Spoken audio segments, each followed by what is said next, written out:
Salut à tous et bienvenue à ce nouveau numéro du condensé de l'actualité sur Icon TV dans le Bénin et le monde, le dernier de cette semaine. La conférence épiscopale du Bénin appelle à des législatives réellement inclusives en 2023. Cette préoccupation était au cœur de la troisième session plénière de l'année épiscopale 2021-2022, les 17, 18 et 19 mai 2022. Au cours de cette même réunion, les évêques ont invité les acteurs politiques, les institutions de la République impliqués de diverses manières dans l'organisation du scrutin et tous les hommes et femmes de bonne volonté à mettre l'intérêt supérieur de la nation au-dessus de tout en prenant toutes les dispositions nécessaires pour garantir des élections libres, transparentes, réellement inclusives et apaisées.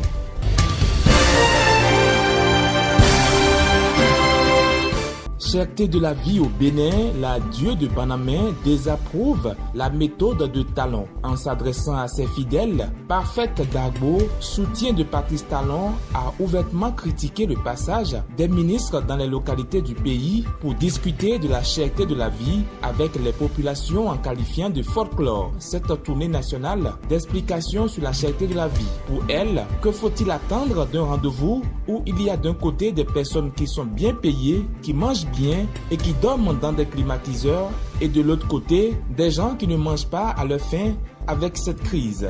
Pour finir, elle invite ses fidèles à lui faire confiance.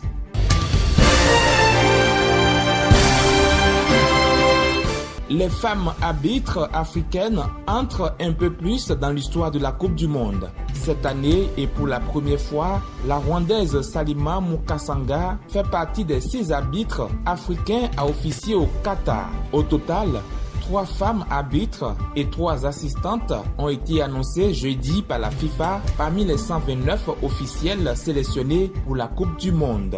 Parmi les 5 autres arbitres africains figure Gianni Sikasoué de la Zambie qui avait sifflé la fin d'un match de poule de la dernière CAN après 85 minutes de jeu, puis 13 secondes avant la fin des 90 minutes alors que le Mali menait 1-0 face à la Tunisie. Ainsi s'achève ce tour d'actualité. Merci de l'avoir suivi. Pour continuer à nous suivre, abonnez-vous, likez et partagez.